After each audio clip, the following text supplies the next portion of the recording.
एक बार गौतम बुद्ध अपने शिष्यों के साथ भ्रमण कर रहे थे। भ्रमण करते समय सभी एक स्थान पर विश्राम के लिए बैठ गए। समय बिताने के लिए गौतम बुद्ध ने अपने शिष्यों को एक कथा सुनाई। किसी नगर में एक व्यक्ति रहता था। उसने दूसरे देशों के साथ बहुत व्यापार किया। उसने बहुत मेहनत की। उसकी मेहनत रंग लाई। उसने बहुत पैसे कमाए। अब उसकी गिनती उसके नगर के सबसे अमीर सेठों में होने लगी थी। महल जैसी हवेली बन गई। वैभव और बड़े परिवार के बीच उसका जीवन बड़े आनंद के साथ बीतने लगा। एक दिन किसी दूसरे नगर से उसका एक संबंधी आया। बातचीत के बीच उसने बताया कि उसके यहाँ का सबसे बड़ा सेठ गुजर गया। बेचारे की लाखों की धन संपत्ति पड़ी रह गई। बात सहज भाव से कही गई थी, पर उस आदमी के मन को डगमगा गई। अरे हाँ, उस सेठ की तरह एक दिन वह भी तो मर जाएगा। उसी क्षण से उसे बार बार मौत की याद सताने लगी। वह खुद से कहने लगा, अरे हाय, एक दिन मौत आएगी, उसे ले जाएगी और सब कुछ यहीं छूट जाएगा। मारे चिंता के उसका शरीर सूखने लगा। देखने वाले देखते कि उसे किसी चीज़ की कमी नहीं है, पर उसके भीतर का दुख ऐसा था जिसे वह किसी से कह भी नहीं सकता था। धीरे धीरे वह बिस्तर पर पड़ गया। बहुत इलाज कराया गया, लेकिन उसका रोग कम होने की बजाय बढ़ता ही गया। एक दिन एक साधु उसके घर पर आया। उस आदमी ने बेबसी से उसके पैर पकड़ लिए और रो रो कर अपनी व्यथा उसे बता दी। सुनकर साधु हंस पड़ा और बोला, तुम्हारे रोग का इलाज तो बहुत ही सरल है। उस आदमी के खोए प्राण मानो लौट आए हों। अधीर होकर उसने पूछा, स्वामी जी, क्या इलाज है? साधु ने कहा, देखो, मौत का विचार जब भी मन में आए, अपने आप से जोर से कहना, जब तक मौत नहीं आएगी मैं शांति और खुशहाली के साथ अपना जीवन जीऊँगा। इस नुस्खे को 7 दिन तक आजमाओ। मैं अगले सप्ताह आऊँगा। 7 दिन के बाद साधु महाराज आए तो देखते हैं कि वह आदमी बीमारी के चंगुल से बाहर आ गया है और आनंद के गीत गा रहा है। साधु को देखकर वह दौड़ा और उनके चरणों में गिरकर बोला, महाराज, आपने मुझे बचा लिया। आपकी दवा ने मुझ पर जादू जैसा असर किया। मैंने समझ लिया है कि जिस दिन मौत आएगी उसी दिन मरूंगा, उससे पहले नहीं। साधु ने कहा, वत्स, मौत का डर सबसे बड़ा डर है। वह जितनों को मारता है, मौत उतनों को नहीं मारती। मौत तो इंसान को केवल एक बार मारती है, लेकिन मौत का डर इंसान को हर रोज मारता है। शिव यानी कि महादेव यानी कि नीलकंठ, उन्होंने ध्यान की 114 प्रक्रियाओं की खोज की।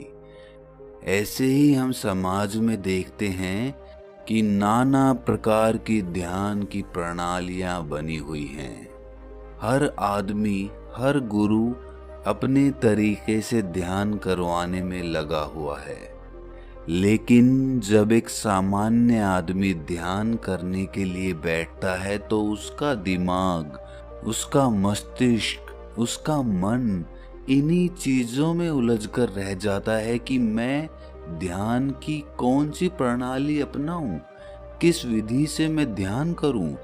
और इसी वजह से जब वो ध्यान करने बैठता है तो उसके मन में नाना प्रकार की ध्यान की प्रणालियां चल रही होती है। वो सोचता है कि मुझे इस विधि से तो कुछ प्राप्त नहीं हो रहा, हो सकता है कि मैं दूसरी विधि का प्रयास करूं तो मैं वहां गहरे ध्यान में उतर जाऊं। और यही विचार उसके ध्यान की सबसे बड़ी रुकावट बन जाती है। अब सवाल ये है कि कौन सी ध्यान की प्रणाली ऐसी है जो हर एक प्राणी के लिए बनी है, सर्वत्र बनी है, सबके लिए बनी है।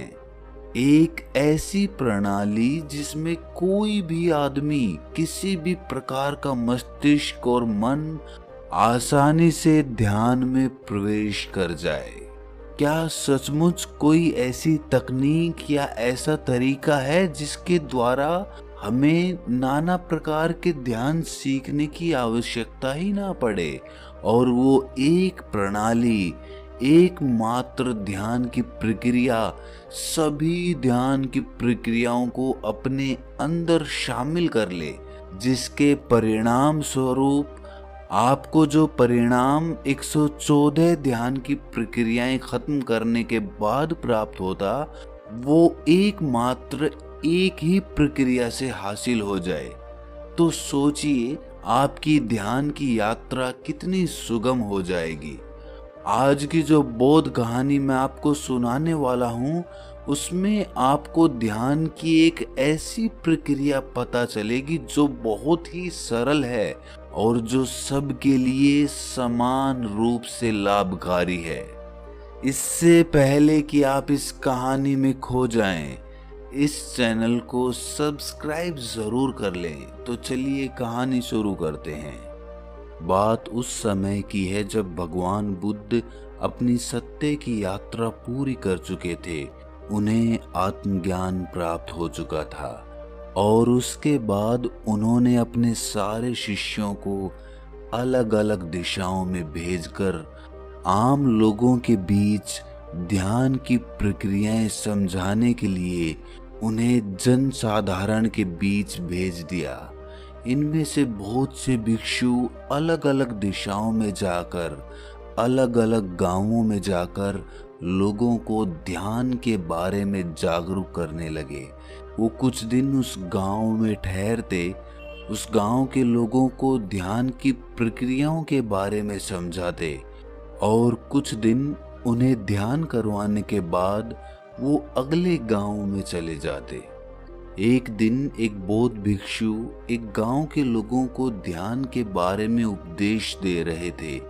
ध्यान किस प्रकार किया जाता है, ध्यान की गहराइयाँ क्या है और ध्यान एक आम इंसान के लिए क्यों जरूरी है, इसके बारे में पूरा व्याख्यान हो रहा था। तभी व्याख्यान के बीच में एक 20 साल का लड़का खड़ा होकर उनसे पूछता है कि हे भंते, मुझे लगता है कि ध्यान सिर्फ बुजुर्ग लोगों के लिए बना है। जो मेरी उम्र के लोग हैं, जो युवा हैं, जिन्हें जीवन में अभी कुछ हासिल करना है, उन्हें ध्यान करने से क्या प्राप्त होगा? ध्यान तो एक कोने में चुपचाप बैठकर किया जाता है, उसमें तो कुछ किया ही नहीं जाता। तो फिर युवाओं के लिए इसका क्या फायदा?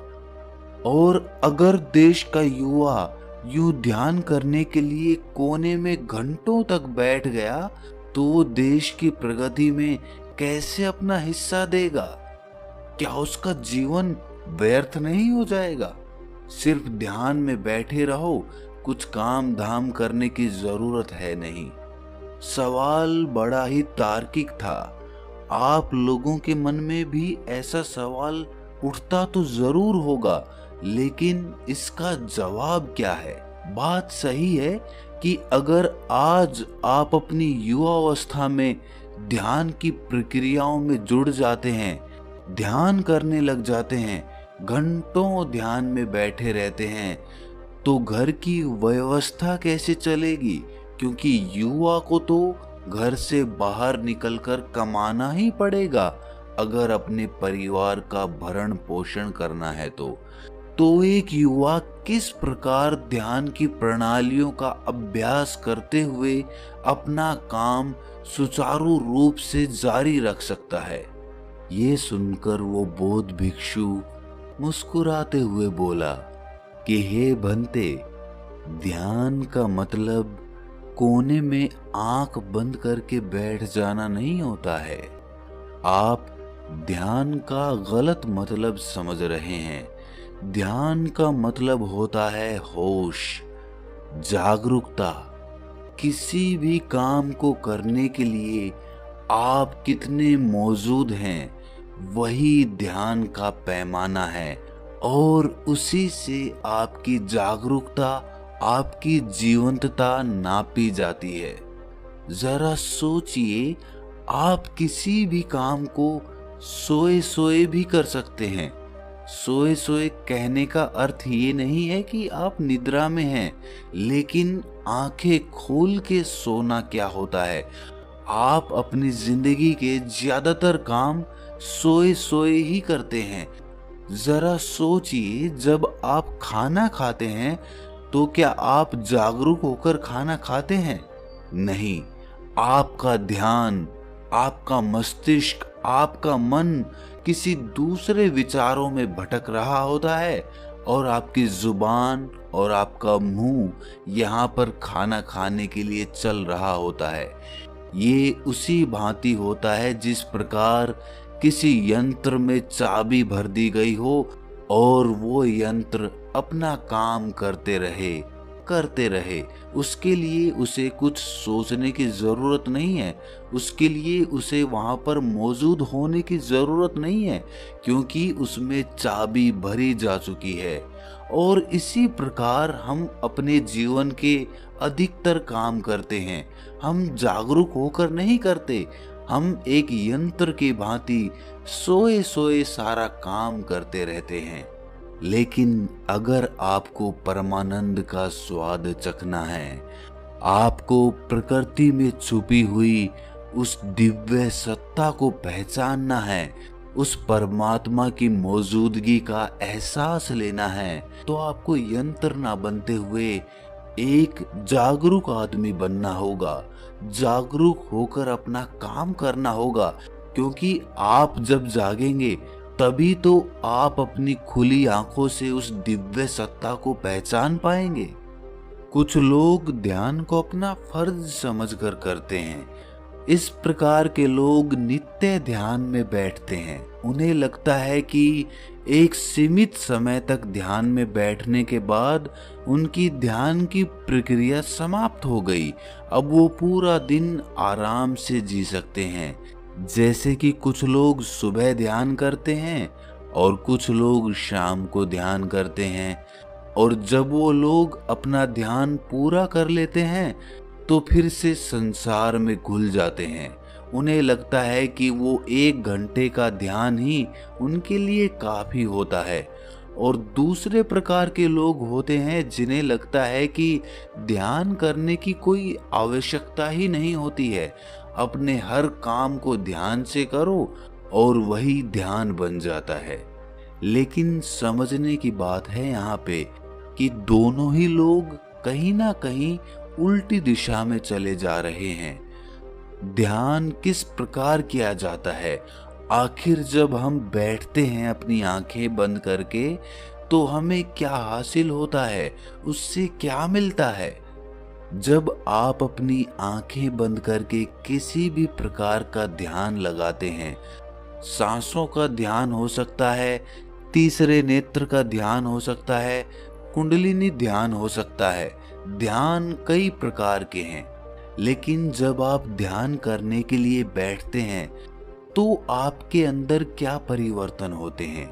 जरा सोचिए, आप अपनी सांसों पे ध्यान लगाना शुरू करते हैं। आप अपनी सांसों को निरंतर देख रहे हैं, वो किस नाक से आ रही है, किस नाक से जा रही है, नाक के कौन से कोने से टकरा रही है। आप ये एक दृष्टा की भांति देख रहे हैं। इससे आपके अंदर क्या परिवर्तन होंगे? सबसे बड़ा परिवर्तन जो होगा वो ये कि आप जागरूक बनेंगे, आप संवेदनशील बनेंगे। जरा सोचिए कि आपकी सांसें वर्तमान में चल रही हैं, और जब आप अपना ध्यान सांसों पर लगाना चालू करते हैं तो आप कहीं ना कहीं अपने अतीत और अपने भविष्य से कटकर वर्तमान में आ जाते हैं। और जब आप बारीकी से एक दृष्टा की भांति अपनी सांसों को देखते हैं तो कहीं ना कहीं आपकी जागरूकता, आपका होश चीजों को देखने का आपका नजरिया, आपकी दृष्टि और भी बारीक बन जाती है। आप और भी ज्यादा जागरूक हो जाते हैं, और भी ज्यादा होश में आने लगते हैं। लेकिन वो ध्यान या वो होश तभी कारगर साबित होगा जब आप दिन में कोई भी काम करते वक्त अपनी वो जागरूकता, वो होश जो आपने 1 घंटे प्राप्त करके हासिल किया है, उसे बरकरार रख पाएं। हर काम को होश में जागरूक होकर कर पाएं, तभी वो 1 घंटे ध्यान करने का परिणाम आपको हासिल होगा। लेकिन अधिकतर लोग क्या करते हैं, वो 1 घंटा ध्यान में बैठते हैं और उसके बाद उसी पुराने ढर्रे से अपना जीवन जीते हैं, उसी प्रकार कार्य करते हैं, सोए सोए एक यंत्र की भांति कार्य करते रहते हैं। लेकिन वही काम वो जागरूक होकर होश में भी कर सकते हैं। इसीलिए जब भी आप बैठकर कोई ध्यान करते हैं तो वही ध्यान, वही होश आपके पूरे दिन को संचालित करना चाहिए। हर काम को पूर्ण रूप से शामिल होकर करें। ये नहीं कि आपके विचार कहीं हैं और आप एक यंत्र के भांति उस काम पर लगे हुए हैं। तो इस प्रकार के ध्यान का क्या मतलब रह जाता है? ध्यान का मतलब होता है आपको संगठित करना, आपको सम्मिलित करना। जब आपके शरीर का रोम रोम किसी काम में शामिल हो जाए, सम्मिलित हो जाए, तो वही काम आपके लिए ध्यान बन जाता है। इसीलिए जागरूक होकर किसी काम को पूरे सम्मिलित होकर कीजिए, पूरा रोम रोम लगा दीजिए, उस काम में रम जाइए। उसके बाद आप निर्विचार के भाव को भी अनुभव कर पाएंगे। निर्विचार यानी कि मस्तिष्क में कोई भी विचार नहीं, किसी प्रकार का, ना अतीत का ना भविष्य का। बस आप उसी काम में लगे हुए हैं और उस काम को वर्तमान में करते हुए आपके दिमाग में विचार नहीं दौड़ेंगे। आपका दिमाग निर्विचार हो जाएगा, एकदम शुद्ध हो जाएगा, एकदम शांत हो जाएगा। और उस वक्त, उस क्षण, उस पल आप ध्यान के बारे में समझ पाओगे, आप ध्यान की अनुभूति ले पाओगे, आप ध्यान का रस चख पाओगे। तब आपको पता चलेगा कि ध्यान क्या है और ध्यान में कितना आनंद है। जब आप किसी काम को निरंतर बिना विचारों के करते हैं तो आप ध्यान में ही होते हैं, और जब आप काम पूरा कर लेते हैं, खत्म कर लेते हैं, तो आपको एहसास होता है कि मैं इतनी देर से काम कर रहा था, मुझे तो लगता है कि मैंने ये काम अभी अभी शुरू किया था। मतलब आपको उस काम से कोई थकान नहीं होगी, आपको ऊब पैदा नहीं होगी, बल्कि वही काम आपके लिए आनंद बन जाएगा। पर याद रहे, जब भी हम कोई ध्यान बैठकर करते हैं, आंखें बंद करके करते हैं, तो हमें उसमें कोई प्रयास नहीं करना है अपनी सांसों पे ध्यान लगाने का या अपने विचारों को हटाने का। आपको केवल दृष्टा मात्र बनना है, देखने वाला बनना है कि हमारी सांसें कहाँ से आ रही हैं, कहाँ को जा रही हैं, नाक के कौन से कोने से टकरा रही है। अधिकतर लोग ध्यान में संघर्ष करने लगते हैं। संघर्ष किस बात का? अपने विचारों को खाली करने का, अपना ध्यान एक ही केंद्र पे केंद्रित करने का। और उसी वजह से हमारे अंदर विरोधाभास पैदा होने लगता है। हमारा मन कहीं जा रहा है, लेकिन हम उसे खींचकर वापस उसी जगह पर लाना चाहते हैं, जिसकी वजह से एक खिंचाव, एक तनाव पैदा होता है मन में, जो हमें ध्यान में जाने से रोकता है। इसीलिए हमें दृष्टा मात्र बनना है, साक्षी मात्र बनना है हर उस चीज का जो हमारे आसपास, हमारे अंदर घटित हो रही है। एक सूत्र जो आपको ध्यान में और भी गहरे लेकर जाएगा वो आपको बता रहा हूं। जब आप सांस अपने अंदर लेते हैं तो अनुभव कीजिए, महसूस कीजिए कि आप हर प्राणी मात्र का, पूरे संसार का दुख अपने अंदर ले रहे हैं, अपने अंदर समाहित कर रहे हैं। और जब आप अपनी सांसें बाहर छोड़ते हैं तो अनुभव कीजिए, महसूस कीजिए कि आप अपने अंदर की सारी खुशी, सारा आनंद इस संसार को दे रहे हैं, इस संसार पर बिखेर रहे हैं। इससे क्या होगा कि आपके मन के अंदर, आपके हृदय के अंदर एक करुणा का उदय होगा, और करुणामय हृदय ही परमात्मा के सबसे करीब होता है। अगर आपके मन में करुणा का उदय हो जाता है हर प्राणी मात्र के प्रति, तो आप परमात्मा के सबसे करीब होते हैं। फिर आप इस प्रकृति में छुपी हुई उस दिव्य सत्ता को देख पाएंगे, उसको पहचान पाएंगे, उसको अनुभव कर पाएंगे। आपका रोम रोम ये मानने पर मजबूर हो जाएगा कि हाँ, प्रकृति में ही परमात्मा बसता है, हर प्राणी मात्र में परमात्मा बसता है। आप अपनी सहूलियत के हिसाब से किसी भी प्रकार का ध्यान अपना सकते हैं। रोज उसका अभ्यास कीजिए और पूरे दिन में उस ध्यान का असर देखिए। धीरे धीरे आप प्रयास से शुरू करेंगे, लेकिन कुछ समय बाद वो प्रयास खत्म हो जाएगा। आपको अपने साथ जबरदस्ती नहीं करनी पड़ेगी, जबरदस्ती ध्यान नहीं करना पड़ेगा। अगर आपको उसमें खुद ही आनंद आने लग गया तो सोचो, आपको कोई चीज जबरदस्ती करनी पड़ेगी?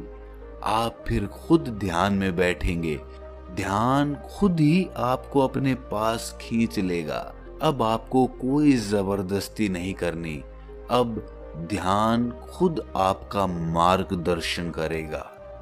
आधुनिक दुनिया ने आज तरह तरह की इजाद कर दी है, और ऐसी ही एक इजाद है संगीत। जब आप ध्यान करते वक्त अपने पास कोई शांत संगीत बजा लेते हैं, आनंद प्रदान करने वाला, तो आपका ध्यान और भी सुगम हो जाता है। उसके बाद आप आसानी से निर्विचार हो सकते हैं और अपने ध्यान की गहराइयों में भी जा सकते हैं। बौद्ध भिक्षु का ये वक्तव्य और ये उपदेश सुनकर उस नौजवान युवक की ध्यान के बारे में सारी भ्रांतियां दूर हो गई। वो नौजवान लड़का तो समझ गया कि ध्यान क्या है, लेकिन क्या आप समझ पाए? कमेंट सेक्शन में जरूर बताना, और मन में अगर कोई भी संदेह हो तो उसे कमेंट्स में जरूर पूछना। तो दोस्तों, कैसी लगी ये कहानी आपको कमेंट सेक्शन में जरूर बताना। मिलते हैं अगली कहानी में, तब तक के लिए अपना ख्याल रखें।